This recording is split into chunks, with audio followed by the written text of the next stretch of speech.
Katika kizazi chenye kelele nyingi, sauti ya maono haipotei.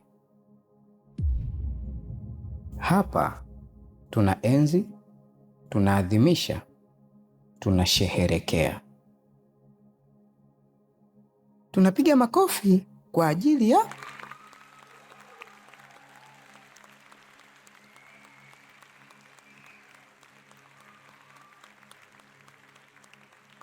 wenye maono husheherekewa.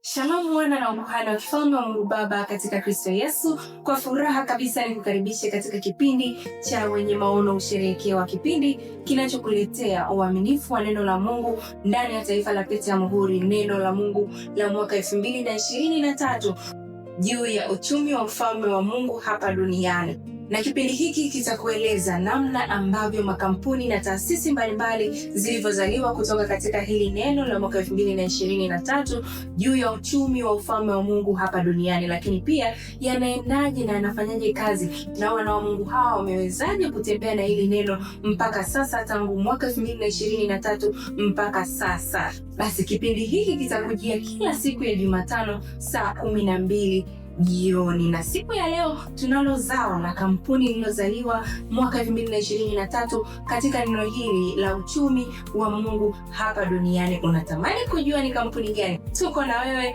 uko na sisi ndani ya wenye maono kusherehekewa Sonship Spirit TV. Utakuwa nami mtangazaji wako Lilian Kione hapa Sonship Spirit TV. Karibu. Wenye maono husheherekewa.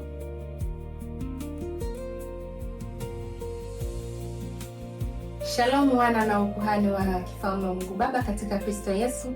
Karibu katika kipindi cha upendwa kabisa cha wenye maono husherehekewa, kinachochukujia moja kwa moja kutoka Sonship Spirit TV. Na siku ya leo kwa neema ya Kristo kabisa, tunacho kipindi ambacho tutakuwa na wageni wetu God's Blessing, ambao tutakuwa wakiwa ndio watu wa kwanza, taifa la kwanza, generation ya kwanza kabisa ya kipindi hiki cha wenye maono kusherehekewa. Karibuni sana katika kipindi hiki kizuri.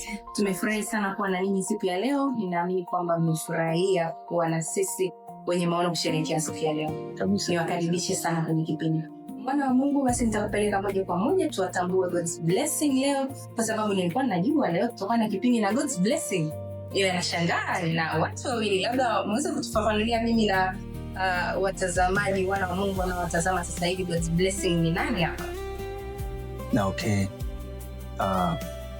God's Blessing ni kampuni la kifamilia. Yes, ni kampuni la kifamilia na aliishi kwenye familia, alitenda generation mpaka generation. Yeah. Na hapa mbele yenu uko na mkurugenzi wenza kwa majina anaitwa Bahusini Shebwana. Ni mkurugenzi wa kampuni la God's Blessing. Nikiwa na mke wangu anaitwa Salma Shebwana. Na ni mkurugenzi mwenza. Tuko pamoja, tunashirikiana pamoja kwenye kuhakikisha God's Blessing inasonga mbele.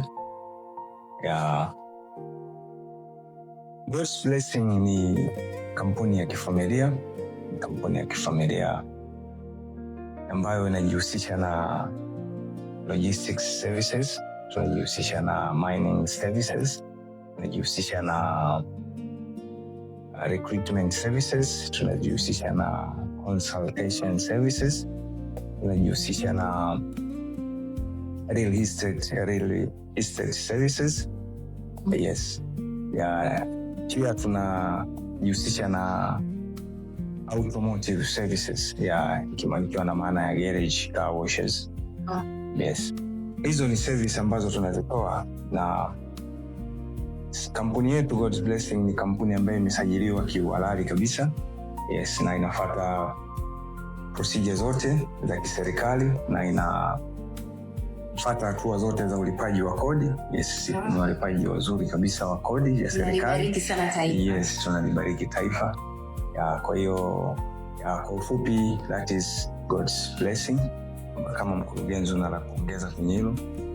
La kuongezea labda pia tumesahau huduma moja, tunafanya pia huduma ya catering services. That is very important.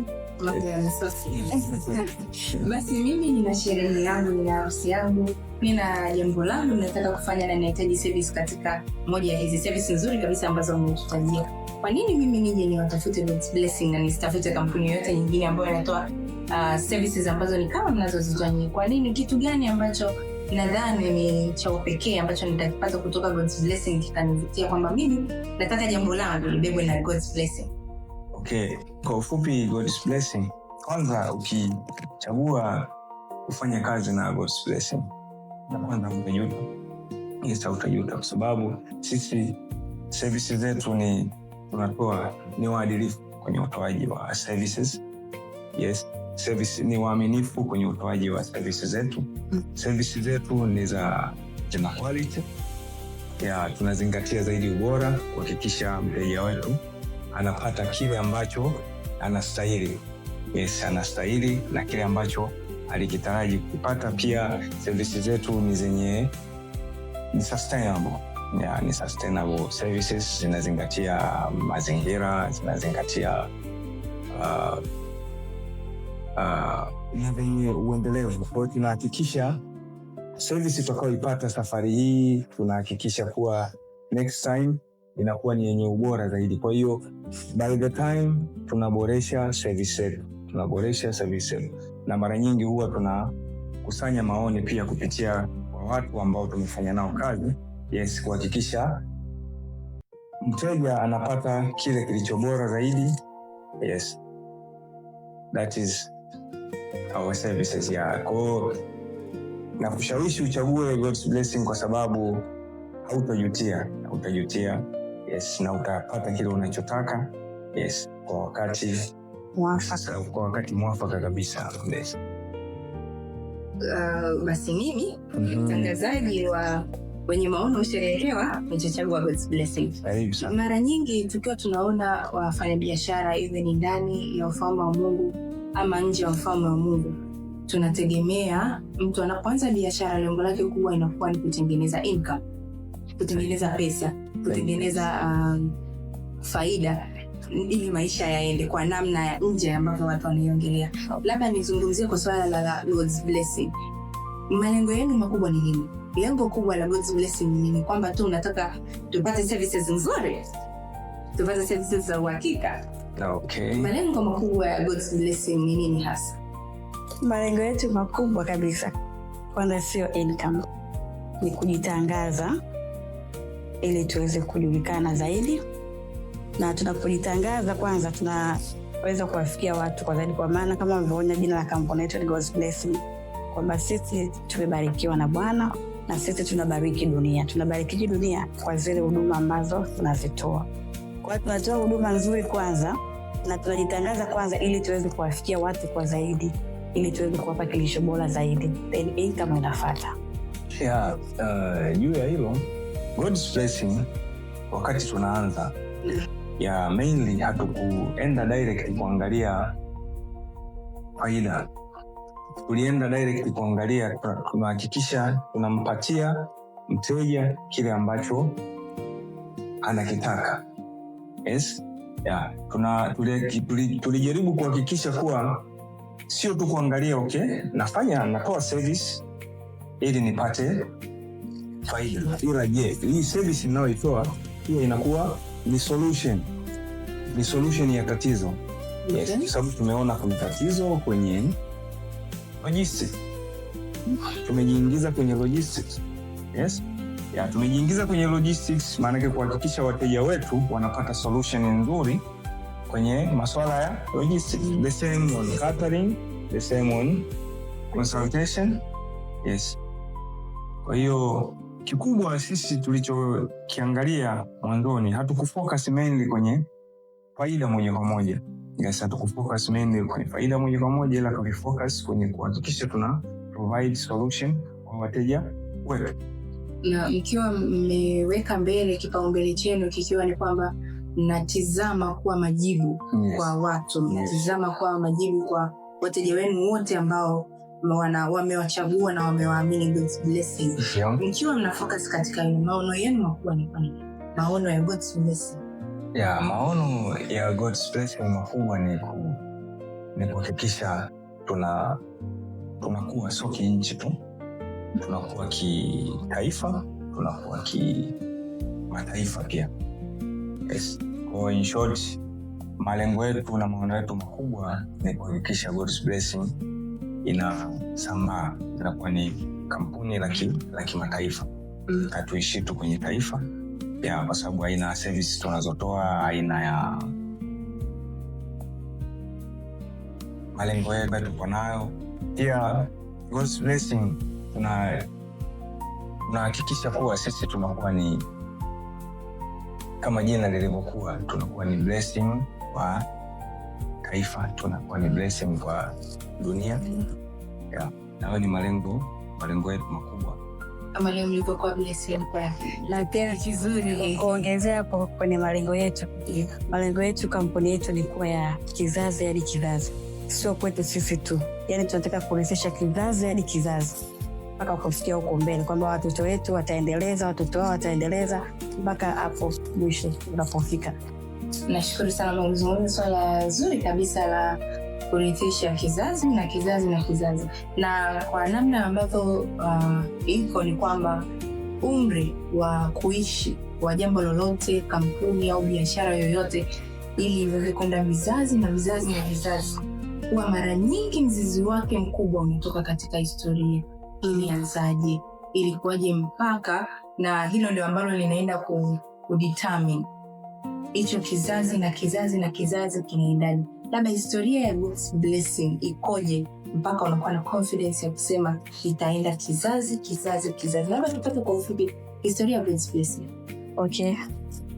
Historia ya God's blessing kama ambavyo umeuliza, kwenda kwa kizazi hadi kizazi. Kwanza hii kampuni mpaka tukaita hivyo jina la God's blessing ni kwamba tulikaa chini tukapanga, tuliangalia kwenye familia zetu, history za familia zetu, kulikuwa kuna vitu gani, kwa sababu wazee wetu walishindwa kuendeleza vile ambavyo vitu Mungu aliwapatia. Kwa sisi tulitaka kuangalia kuna kitu gani ambacho Mungu aliweka kwenye familia zetu, ambapo wazee wetu walishindwa kuviendeleza mpaka sisi kuvifikia. Kwa sisi tukaanzia pale ambapo wao waliishia, tukaangalia kuna vitu gani ambavyo vilikuwepo kwenye familia zetu lakini mpaka hivi sasa bado vimeshindwa kuendelea. Kwa hiyo tukakaa chini, tukaangalia kwenye familia yangu na kwa familia ya mkurugenzi mwenza, kuna vitu gani au kuna biashara gani ambazo walikuwa wanazifanya mpaka zikashindwa kutufikia sisi, mpaka tukaamua sasa kufanya hicho kitu. Kwa hiyo tulikaa na hilo wazo, mimi nikauliza historia ya kwetu na yeye akauliza historia ya kwao. Kwa sababu kitu chochote ambacho Mungu anakiweka kwenye familia kinakuwepo, hakipotei. Yaani kinakuwepo kizazi hadi kizazi. Ni kwa sababu tu labda wazee wetu zamani walishindwa kuendeleza yale mawazo ambayo Mungu aliwapatia. Kwa hiyo tulivyokaa chini tukaja na majibu 6. Mimi nilikuja na vitu 6 na yeye akaja na vitu 6. Kuna vitu ambavyo vilikuwa vinafanana na vitu ambavyo vilikuwa vifanana. Na ukiangalia kwenye hivyo vitu, ni kweli hata sisi tunavyo, lakini tulishindwa kuvifanya, tukaingia kwenye vitu vingine. Kwa hiyo tukaja kupata kuna logistic, tukaja kupata catering. Hivyo vitu vyote ambavyo tumeviorozesha kwenye kampuni ni vitu ambavyo vipo, yani vipo kwenye historia ya familia zetu. Ila kwa sababu labda ya kutokufahamu, wazazi wetu walishindwa kuviendeleza. Kwa hiyo sisi tukaamua kuendeleza kile kitu Mungu ambacho ameweka kwenye familia zetu, na sisi tunataka tuendeleze kwa ajili ya kizazi chetu na kizazi chetu, kitu ambacho Bwana ametupatia kwenye familia zetu. Hiyo ndio historia ya God Bless. Labda nirudi kwa mkurugenzi kidogo. Na nimepata historia nzuri sana kutoka kwa mkurugenzi mwenza, na inaonekana ulikuwa ni mchakato mrefu sana. Yes. Kufikia maamuzi ya God's Blessing sasa tunataka kuianzisha. Ilianza lini rasmi? God's Blessing ilianza rasmi mwaka 2024. Ilikuwa ni mwezi wa 6. Ilikuwa ni kwenye tarehe 16. Yes, kwenye tarehe 16 mwezi wa 6. Yes, ilianza, ndo mwanzo wa God's Blessing. Lakini sasa ilianza hizo tarehe, lakini mpaka sasa hizo ni tarehe ambazo wazo lilianza, ila mpaka sasa God's Blessing ina operate kwenye damu na nyama. Yes, inatoa services ambazo mkurugenzi mwenza amezisema na mimi pia nilizisema. Yeah. Kwa hiyo yes, kwa ufupi ndio iko hivyo. Mwaka 2024 mwezi wa 6.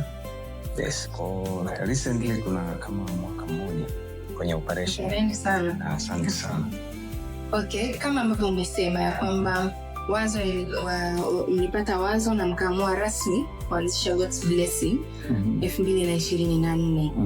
Na ukasema kwamba baadaye sasa hivi wazo linafanya kazi, lina operate. Kwamba unavyokuwa na wazo umelipata, ndio wazo liko mezani. Is it operating? No. Au lina operate ukishaanza kuona materials? Yeah.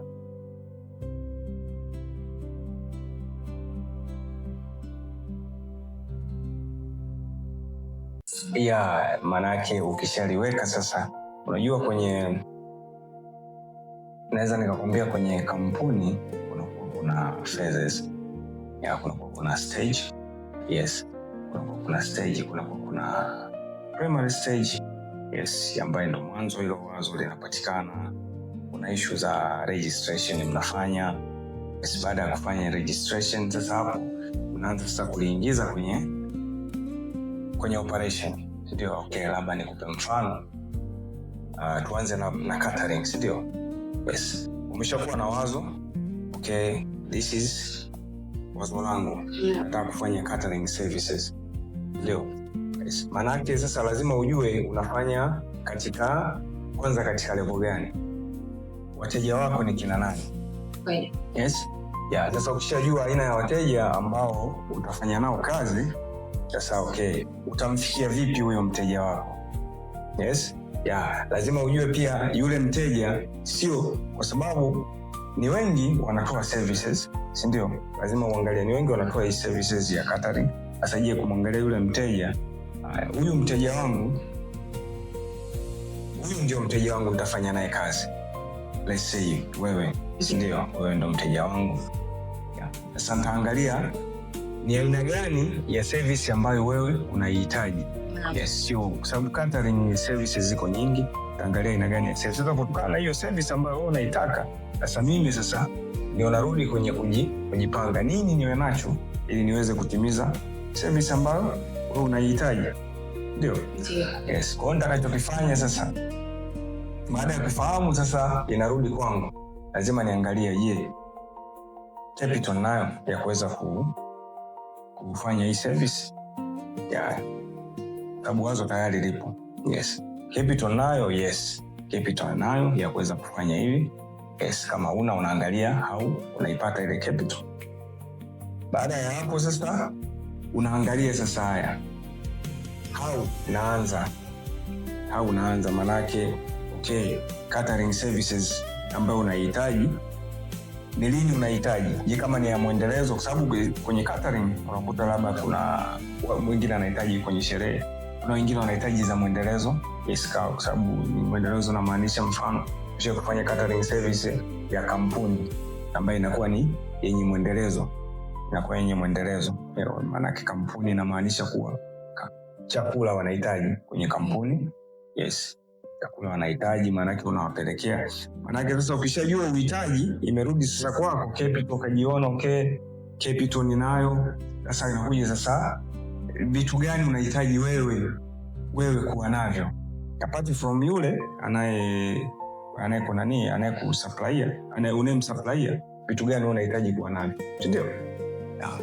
Wewe unajiangalia okay, vitu ambavyo unahitaji kuwa navyo. Buffet. Yes, buffet kama zitahitajika. Ya kama okay, kwa sababu unaangalia pia ni katika scale ipi unahitaji kuifanya. Kama yes, jiko nini, vitu vyote unavyo.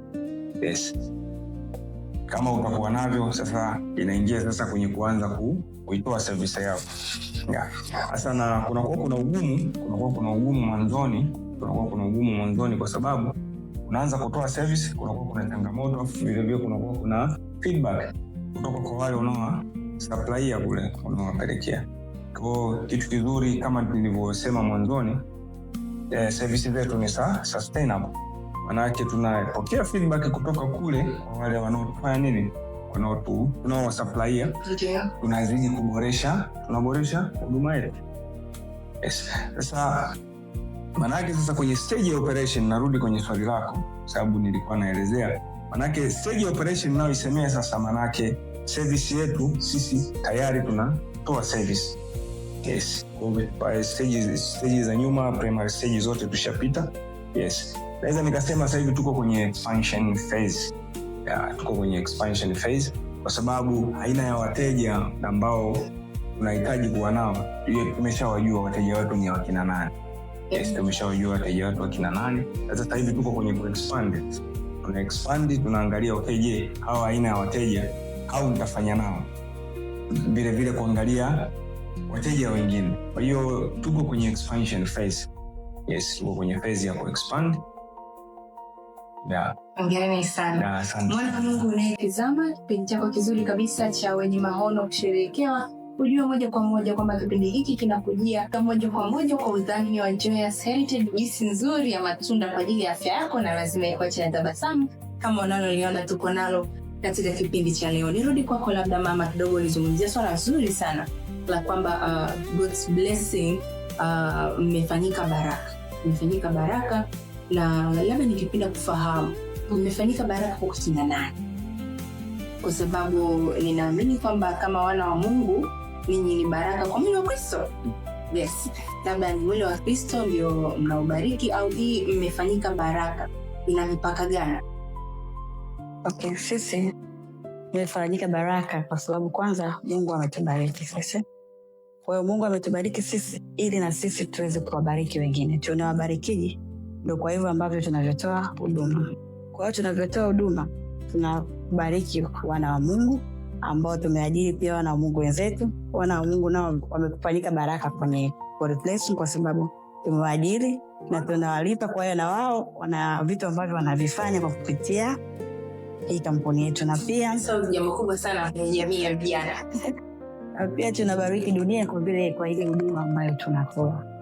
Huduma kama alivyoelezea mkurugenzi wetu, tunatoa huduma ambayo ni nzuri na kwa uaminifu zaidi na yenye ubora.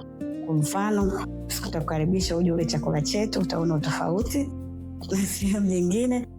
Tuna ubora kwenye chakula, testi na kila kitu. Kwa sisi tumefanyika baraka, tunabariki dunia, tunabariki watu. Kwa mfano, tunabariki familia, na maana tunapoajiri watu, tunapowalipa nao wana familia zao pia zinabarikiwa. Tunapofanya vitu labda tunafanya manunuzi, tunalipa kodi, taifa pia nalo linabarikiwa. Tunafanya vitu vingi kwenye logistics, tunavotoa huduma za usafirishaji, tunavoajiri watu equipment, kwamba tunaajiri wafanyakazi, na maana tumebariki familia nyingi sana kwa kupitia wale watu ambao wanafanya tunawaajiri. Pia tunafanya vitu vingine vyote ambavyo tunafanya ndani ya kampuni yetu ni baraka kwa dunia, baraka kwa wale ambao tunawatolea huduma, na baraka hata kwa wale ambao tunafanya nao kazi. Ndivyo ambavyo sisi kampuni yetu inapofanya kazi na inavyobariki dunia na watu wengine. Na kwa mwili wa Kristo pia kama hivyo, ili wazo au kampuni ni wazo kutoka kwa Bwana. Kwa hiyo kila tunachokifanya kwa uaminifu kabisa, tunamtolea Bwana fungu la 12. Kwa hiyo pia na sisi tumebariki mengi ya kujifunza. Kwa hiyo ni hayo tu kwa God bless mpaka tufanyike baraka. Labda nizungumzie katika swala zima la maendeleo, kwa sababu ukiwa kampuni tunaamini kwamba wewe ni mdau mkubwa sana wa maendeleo hasa ya nchi na serikali. Labda ukiachana na swala la ajira, kuna mchango wote ambao nadhani God's blessing inaibariki sana serikali na nchi ya Tanzania? Recently naweza nikasema ni sisi ni walipaji wazuri wa kodi. Sisi ni walipaji wazuri, tumekuwa tukilipa kodi tukifuata procedure zote za ulipaji kodi. Manake tulifanikiwa pia, tuna mashine za EFD, yes, kwa ajili ya malipo, yes, kwa ajili ya VAT, sababu of course tumeshafanya kazi na makampuni makubwa, yes, kusupply chakula, ya kufanya services za catering, ya manake procedure zote za ulipaji wa kodi, VAT zilikuwa zinafuata. Vile vile kwenye juu ya hilo pia tumekuwa ni wazuri kwenye utunzaji wa mazingira. Tunahakikisha utunzaji wa mazingira, na ndio maana tumeizungumzia sustainability. ukiona kwenye vipaumbele vyetu sustainability ni muhimu. Kwa tunahakikisha katika kila tunachokifanya tunahakikisha tuna protect mazingira. Kipindi ni Wenye Maono husherehekewa kinachokujia hapa Sunship Spirit TV kila siku ya Jumatano saa 12 jioni. Ukikosa kipindi hiki utakosa mambo mazuri bwana. Vijana wengi tunaogopa sana kuingia kwenye familia, lakini naona kuna mambo mazuri sana kwenye familia. Kwa kweli umekuwa mfano mzuri sana kwetu. Naamini kwamba watu wengi wamejifunza kwamba kwenye familia tunaweza kupata vitu vizuri sana. Labda turudi nyuma kidogo kuzungumzia God's Blessing. Tumeangalia mchakato mzima ambao umeleta shughuli zote au services zote zinazotolewa na God's Blessing. Lakini kuna kiini chochote au sababu yoyote ya kwa nini mkaita hii God's Blessing? Kwa nini jina God's Blessing?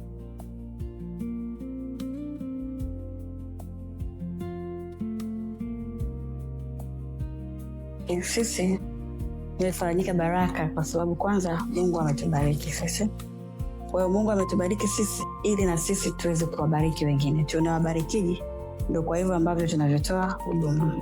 Kwa hiyo tunavyotoa huduma tunabariki wana wa Mungu ambao tumeajiri pia wana wa Mungu wenzetu. Wana wa Mungu nao wamefanyika baraka kwenye Blessing kwa sababu tumewaajiri na tunawalipa. Kwa hiyo na wao wana vitu ambavyo wanavifanya kwa kupitia hii kampuni yetu, na pia jambo kubwa sana kwenye jamii ya vijana.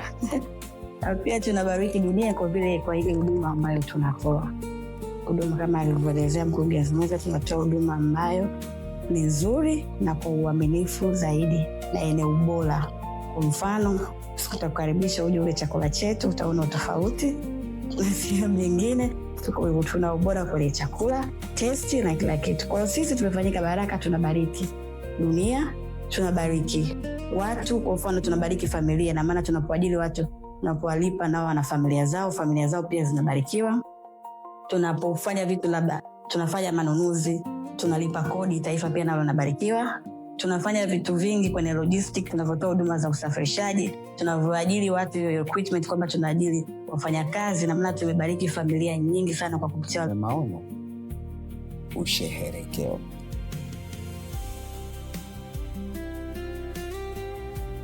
Kipindi ni Wenye Maono husherehekewa kinachokujia hapa Sunship Spirit TV kila siku ya Jumatano saa 12 jioni. Ukikosa kipindi hiki utakosa mambo mazuri bwana. Vijana wengi tunaogopa sana kuingia kwenye familia, lakini naona kuna mambo mazuri sana kwenye familia. Kwa kweli umekuwa mfano mzuri sana kwetu. Naamini kwamba watu wengi wamejifunza kwamba kwenye familia tunaweza kupata vitu vizuri sana. Labda turudi nyuma kidogo kuzungumzia God's Blessing. Tumeangalia mchakato mzima ambao umeleta shughuli zote au services zote zinazotolewa na God's Blessing. Lakini kuna kiini chochote au sababu yoyote ya kwa nini mkaita hii God's Blessing? Kwa nini jina God's Blessing? Okay. Yeah, vizuri. Wanipitishe kwa mkurugenzi. Yes, walishaanza kulijibia. Yes, aendelee nao. Okay, kwa nini tumeita God's Blessing? Kwa sababu kwanza, kama tunavyojua, kampuni yoyote inabebwa na jina. Jina ndio linalouza kampuni. Kwa hiyo katika kwenye mchakato wa kupata jina la kampuni, tukakaa chini na kufikiria kampuni yetu tutahitaji, kwa sababu kama nilivyoelezea mwanzo, kampuni yetu ni maono yametoka kwa Bwana. Kwa hiyo ilibidi turudi kwa Bwana kumuuliza kwamba je, umetupatia maono ya vitu vya kufanya, lakini je, kwenye haya maono, kwenye hii kampuni ambayo tunataka tuifanye, tutaita jina gani?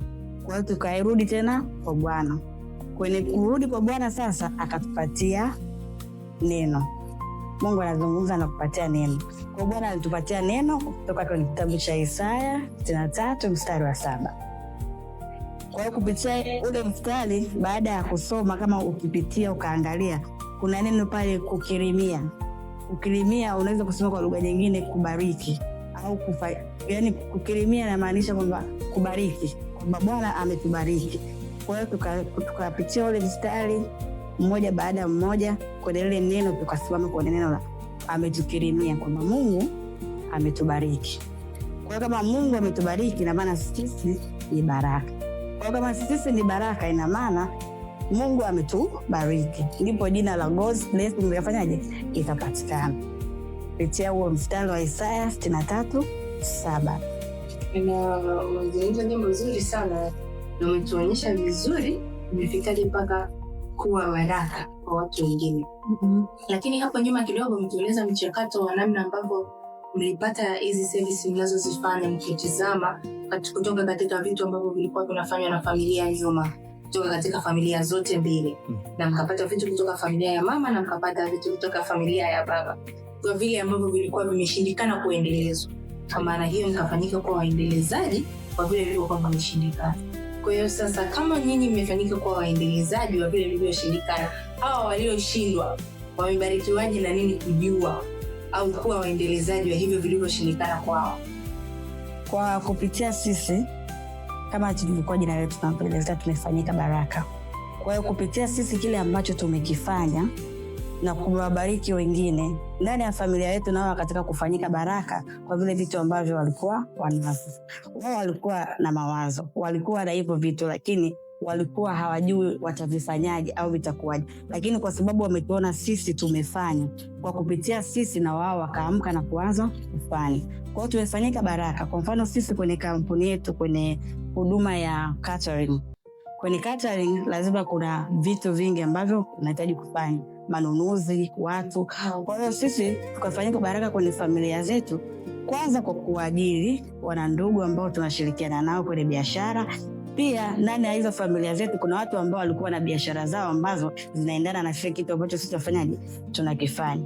Kwa hiyo tulikuwa tunafanya mzunguko ndani ya familia zetu, kwamba sisi na familia zetu tulikuwa tunafanya biashara umo kwa pamoja. Kwa mfano sisi tunafanya biashara, tumefanya huduma ya catering.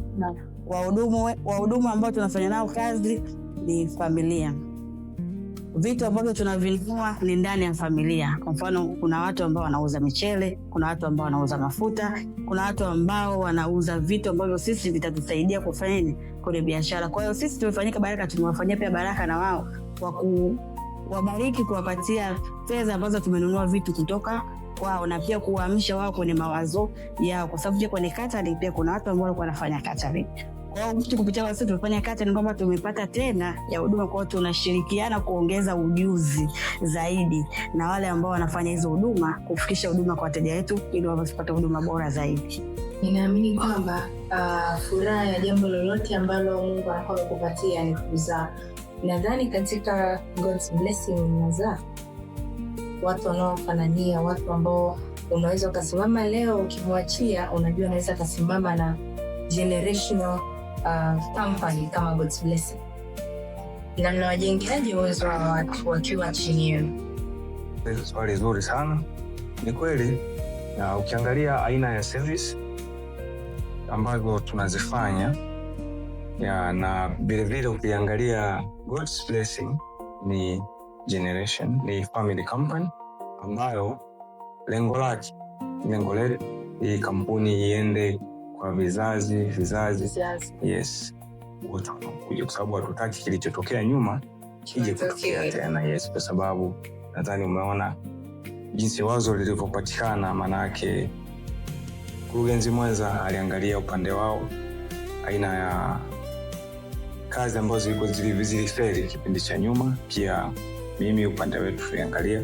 Kwa maana hiyo hatutaki kitu kije kutokea tena kwenye baadaye kwa vizazi vyetu vinapokuja. Kwa hiyo kilichofanyika kutokana na hizi service ambazo tumezizungumzia hapo mwanzo ambazo tunazitoa, ya sisi tuna watoto. Yes, tuna watoto ambao watoto na vipawa vyao. Yeah. Kwa hiyo kwenye hivi vipawa, maana yake mpaka sasa tumesha plani na tumeshaanza kuinvolve watoto, ya kuhakikisha baada ya muda wanaanza kusimama wao kama wao, kusimama na kampuni. Yes, wanaanza kusimama wao kama na kampuni. Kwa hiyo naweza nikatolea mfano, tumezungumzia swala la logistic. Yes, tumezungumzia swala la logistic, ni moja ya service ambazo tutazifanya.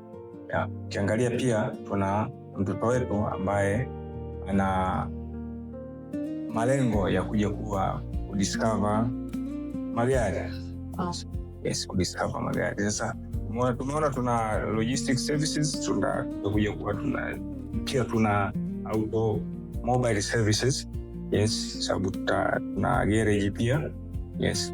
Kwa hiyo kupitia huku, maana yake huyu atatimiza ndoto zake, na vile vile kwa kuwa ni ndoto zake, ni rahisi pia kuiendeleza, yes. Kwa hiyo tumeshaanza kuinvolve pia kwenye generation yetu, kwenye familia, watoto wetu. Tuna mtoto wetu ambaye ni multi talented, yes, ambaye anajishughulisha na anapenda zaidi, na kashafanya mara nyingi issue za, anapenda sana kutengeneza keki. Wow. Yes, anapenda kutengeneza keki. Kwa hiyo kwa tuna catering services, na moja ya service ambazo tutakuwa tunatoa apart from chakula, pia tutakuwa tunatengeneza keki kwa ajili ya maharusi, birthday na sherehe mbalimbali kwa ajili ya makampuni. Kwa hiyo pia tumeshaanza kuminvolve pia, na kuhakikisha ili wazo linaendelezwa, na hatuishii tu kule. Vile vile tumeshatengeneza organization structure ambayo tunajua kabisa hii ni managerial position kutokana na hizo talent zao, yupi atakuja kuwa nani, yupi atakuja kuwa nani. Na katika umri huu ambao bado ni umri mdogo, unawezaje kuwashirikisha katika masuala ya kikampuni, au ushirikishwaji wao kwenye kampuni ukoje? Ushirikishwaji wao kwenye kampuni kwa umri wao, yani kuhakikisha, mfano tunakuwa tuna vikao, si ndio, ile ya kampuni, tunahakikisha wanakuwepo, wanakuwa wanasikia vile ambavyo tunavizungumzia. Nikizungumzia huyu ambaye ana malengo ya kuja kudiscover magari, yes, mara nyingi huwa na muinvolve nikiwa naenda kwenye issues zinazohusiana na magari, mfano ni service ya magari. Mara nyingi nataka kufanya vitu fulani kwenye magari, na kwa niko naye, anahakikisha anaanza kuzijua parts, yes, anaanza kuzijua parts za magari, na ameshafikia stage nzuri sana, yes, anajua parts za magari, iko hivyo. Na umenifanya niwaze jambo moja, umenifanya niwaze kwamba ndani ya God's blessing, mwana anayezaliwa ndani ya God's blessing haruhusiwi kuwa na ndoto tofauti na kile kilichoka. Kwa sababu lengo ni kuendeleza wazo, yes, wazo ambalo tayari lipo. Unajua sisi, naweza nikasema, siwezi nikasema vibaya, kwa wale walifeli, walishindwa, na ukiangalia wale walifeli kwa sababu ushirikishwaji ulikuwa mdogo, kwa sababu wale walikuwa wana watoto, hawakutaka kuwashirikisha ya asilimia 100, hawakutaka kuwashirikisha kwa asilimia 100 kwenye usimamizi, hawakutaka kuwashirikisha kwenye asilimia 100 kujua au kampuni lina operate. Sasa mwisho wa siku wanapokuja kuondoka duniani, sio wakawaachia wale, wanashindwa waanzie wapi. Hilo ndo tatizo kubwa, wanashindwa waanzie wapi. Mwisho wa siku ndo iwaga chanzo cha makampuni kuporomoka, yes, au kama ni biashara fulani inaporomoka kwa sababu ushirikishwaji wa watoto unakuwa sio mzuri. Kwa hiyo hapa tumepata fundisho kubwa, pia tumepata fundisho kubwa kutoka kwa vizazi vilivyopita. Yes. Hawakufeli, ila uendelezwaji ulikuwa tatizo, na usimamizi. Na kwa nini usimamizi ulifeli? Ushirikishwaji haukukaa sawa. Hata hiyo ukiangalia kwa Afrika wengi bado tuko nyuma, lakini kwa nchi za wenzetu kama Asia wanafanya sana hivi vitu. Unaona kwamba kampuni inaenda kizazi na kizazi, kwamba wanaandaa wana wao wakiwa bado wadogo, wanaandaa kuwa wanaandaa kuwa wakuu kwenye makampuni yao. Kwa hiyo unakuta mtoto kuanzia mdogo, japokuwa anaenda shule anasoma, lakini anakuwa na ile mindset ya kwamba yeye ni mkurugenzi kwenye kampuni yao, yeye ni bosi kwenye kampuni yao. Kwa hiyo anaenda vile, hata muda ule ambao anamaliza shule anajua kabisa kwamba mimi nasoma sio kwa kuajiliwa, nasoma kwa ajili ya kuendeleza kitu ambacho wazazi wangu wamefanyaje, wamekiacha. Sawa. Labda niwaulize wakurugenzi wote. Ingekuwa ni rahisi sana, kwa sababu kutoka labda upande wa mkurugenzi Bwana Mbausi umepata vitu 6 ambavyo vimefika kwenye familia yako na vinaweza kabisa na unavijua vizuri unaweza kufanya. Lakini pia kutoka kwa mkurugenzi mwenza vivyo hivyo. Kwa nini hamkuamua wewe na kampuni yako binafsi na wewe na kampuni yako binafsi? Kuna umuhimu gani wa kufanya hili jambo likawa kifamilia?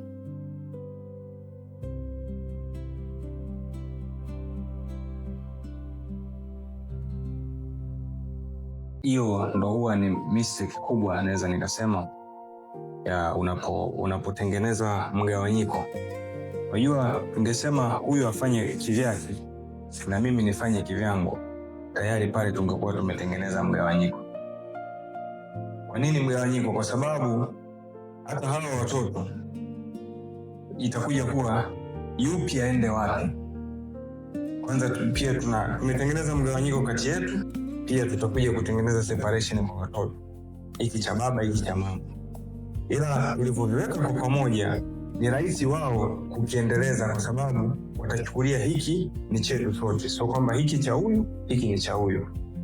Na tunachotaka kukifanya na ambacho tayari tumekifanya ni kuhakikisha hawa wanakichukulia hiki kitu cha kwao wote, sio hiki ni cha fulani, fulani ni mkuu. Tunatengeneza usawa, japokuwa pia kwenye watoto lazima unakuwa kadri unavyokuwa unaenda nao unaangalia kabisa, okay, huyu ana kipawa hiki, huyu ana kipawa hiki, baadaye nani atakuja kukaa wapi, si ndio? Sasa mfano, vuta picha, sisi tuna watoto 4, si ndio? Vuta picha, tumetenganisha, mke wangu amefungua kampuni yake kijana, si ndio? Mimi nimesajili kampuni kivyangu, leta operate. Okay, wakati sisi tupo yataenda vizuri, yanaweza kaenda vizuri, si ndio? Okay, nimezungumzia kuhusu kuandaa watoto. Sasa angalia hapa, mvutano ndipo utakuja, ndio mimi namuandaa mtoto fulani, labda wa kwanza kuwa mkurugenzi wa baadaye kwenye kampuni yangu, yeye atamuandaa huyu wa pili, japokuwa okay, hii baadaye ya kama ni watu wenye wakiendelea kuwa na mshikamano na wenye maono, baadaye inaweza ikawa mfano kama hivi ni makampuni mawili tofauti, lakini vitu wanavyovifanya vinaweza vikawa vinamuingiliana, inaweza ikaja kuwa ni nzuri zaidi baadaye. Lakini ukiwa kishaweka utengano pale, ya maisha inaona italeta shida baadaye. Italeta shida baadaye. Lakini kitu kizuri zaidi ni hivi, wote kwa pamoja kutoka kwenye ili wazo kwa wote kwa pamoja, vikizaliwa vitu vingine, japokuwa okay, ndani ya hivi vitu, maana yake mfano huyu anatengeneza kitu fulani, anachukua raw material ule ndani ya kampuni, anachukua raw material kutoka kwa mtu, sio kwa mtu mwingine, huyu ndani ya kampuni. Yes, kwa sababu kampuni inakuwa ina visabu, sio? Kampuni ina visabu company. Kwa hiyo inakuwa nzuri, maana yake hela inakuwa inazunguka mule ndani. Labda nikupe mfano Baresa. Ukiangalia Baresa anazalisha unga, si ndio? Kwenye kuzalisha unga kule, anayemsupplyia ile ngano kutoka shambani ni mtoto wake. Baresa anatengeneza labda juice, zile packaging material, zile plastic, anayesupply ni mtoto wake. Lakini yes, ni ndani ya Baresa Group, mle ndani, maana hela inazunguka mule. Unaona, ni kitu kizuri. Lakini sasa ukishaanza kutengeneza utengano mwanzo, umetengeneza mpasuko, mgawanyiko, sababu ni kama mpasuko, baadaye itakuja kuleta shida. Unaweza kushangaa wataanza kuwa complicated. Okay, kwa sababu anajua siri za huyu, jinsi anavyooperate, na ataanza kufanya kitu ambacho kinafanana na huyu. Mwisho wa siku, baadaye kuendeleza, wataanza kuwa washindani. Sasa wataanza kuwa makompetitor. Lakini wakiwa kwa pamoja, wakakiendeleza kile kitu, baadaye ya kuwa makompetitor, maana yake watakachokifanya sasa, watatengeneza kitu ambacho, yani kuhakikisha, kama nilivyotoa mfano wa Baresa, hii hela inazunguka hapa, haitoki nje. Ni kitu kizuri, Mkurugenzi, wa kweli umetujibu vitu vingi sana. Wazee wetu ni mafundi kabisa wa kusema tafuta vya kwako, hivi vya kwangu na familia yangu, akiwa wamesha kuexclude kabisa, kwa sio sehemu ya hivyo vitu kabisa. Kwangu na mke wangu. Hilo ni swala la kweli kabisa. Na hata ukitazama vita nyingi za urithi tunagombania nyumba, vita nyingi za urithi tunagombania viwanja ambavyo wazee waliacha, viwanja vilivyokuwa vya kwao na wake zao kabla hawajatuacha wenyewe. Lakini naona unazungumzia zaidi maono, unaridhisha maono, au mama wanasemaje? Sisi ni mashuhuda, tunashuhudia hili kwamba Bwana alituambia kitu pekee ambacho tunaweza kuwapatia watoto wetu ni maono.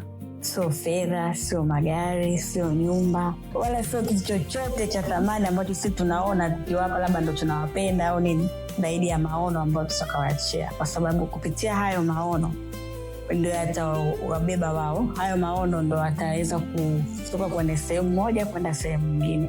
Kwenye maono ndipo ambapo wataweza kugundua vitu ambavyo, utajiri ambao Mungu ameweka ndani yao, vile vipawa ambavyo Bwana ameviachilia ndani yao, ni kupitia maono.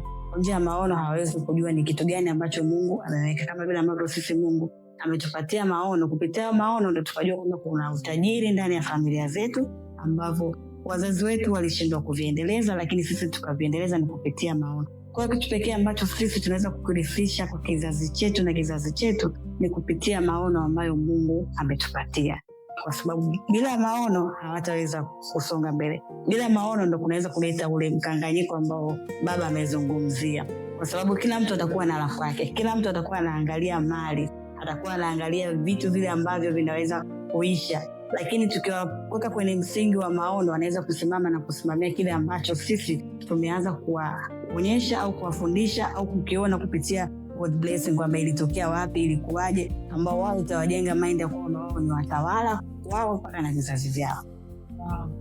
Na mkurugenzi, kama ambavyo tunaona mwaka mmoja uliopita kutoka katika ile Isaya 63:7 ambayo leo ndio God's Blessing Company Limited, unacho kitu gani ambacho unaweza kueleza wana wa Mungu ambao nao wamepokea neno la Mungu kwenye maono yao, wanalishikilia, ndio hilo wanatembea nalo kwenye diary zao? Una nini ambacho unaweza kuwashauri? Hata sisi God Blessing ni mashuhuda, kwa sababu tulikuwa darasani tunajifunza kwenye darasa la biashara, ndipo ambapo Bwana akatupatia maono ya kampuni yetu. Kupitia darasa la biashara tulijifunza kuhusiana na familia. Ni kwenye familia zetu ni vitu gani ambavyo Mungu ameviachilia kwenye familia zetu. Kwa kupitia familia ndio tukaweza kugundua kwamba kuna utajiri mkubwa ambao Mungu ameachilia ndani ya familia zetu. Sio familia zetu sisi, kila familia Mungu ameachilia utajiri wake ndani ya hizo familia. Kwa hiyo ni wewe tu kukaa chini na kujua ni kitu gani ambacho Mungu amekiachilia ndani ya familia yako, ambacho hicho kitu amekiachilia ndio kinaenda katika kizazi hadi kizazi, kwa sababu Mungu ana kawaida ya kurithisha, anarithisha kizazi hadi kizazi. Kwa hiyo cha muhimu ni kuangalia kwenye familia zetu ni kitu gani ambacho Mungu ameachilia, utajiri gani ambao Mungu ameachilia kwenye familia. Kwa mfano kwenye God Blessing tumeona kuna utajiri ambao Mungu ameachilia kupitia vitu 12, familia 2. Sisi tumeunganisha familia 2, tumekutana na vitu 12 ambavyo Mungu afanyaje, ameviachilia, ambavyo hivi leo ndio vinafanya kazi katika damu na nyama, na hivi leo ndivyo ambavyo sisi tunaenda kusuluhisha kwenye vizazi vyetu na vizazi vyetu kupitia haya maono ambayo Mungu ametupatia. Sasa ninyi wana wa Mungu ambao mnatutazama, sisi God Blessing, wakurugenzi ambao tupo hapa mbele yenu, tuna imani ya kwamba kuna kitu kikubwa mmekipata, na kupitia hiki tunachokifanya tunaamini kwamba tutapata shuhuda nyingi na kampuni nyingi sana ambazo zitazaliwa. Kwa hiyo ushauri ambao tunapenda kuwapa sisi wana wa Mungu wenzetu ya kwamba Bwana anapokupatia neno, lichukue neno, kaa darasani, jifunze, alafu chukua action kupitia hilo neno ambao umepewa, lianze kulifanyia kazi, lionekane katika damu na nyama. Asante sana God's Blessing. Imekuwa hakika tumebarikiwa sana na God's Blessing kama ambavyo kauli yenu inavyosema, na imefanyika baraka kwetu na kwa wana wa Mungu wote ambao wamesikiliza siku ya leo. Basi kufikia hapo ndio mwisho kipindi chetu cha siku ya leo. Ukumbuke kwamba kipindi hiki kinakujia kwako moja kwa moja katika mlinga yako ya Sonship Spirit TV, pana utapata kutizama kipindi hiki kila siku ya Jumatano saa 12 kamili jioni. Usikose. Lakini pia tulikuwa na furaha kubwa sana kupokea mrejesho kutoka kwako, maswali, lakini pia jambo ambalo nilijifunza kutoka katika kipindi hiki cha Wenye Maono kusherehekewa siku ya leo. Karibu sana mpaka wakati mwingine tena. Ulikuwa nami mtangazaji wako Lilian Kiwone, Such a Spirit TV.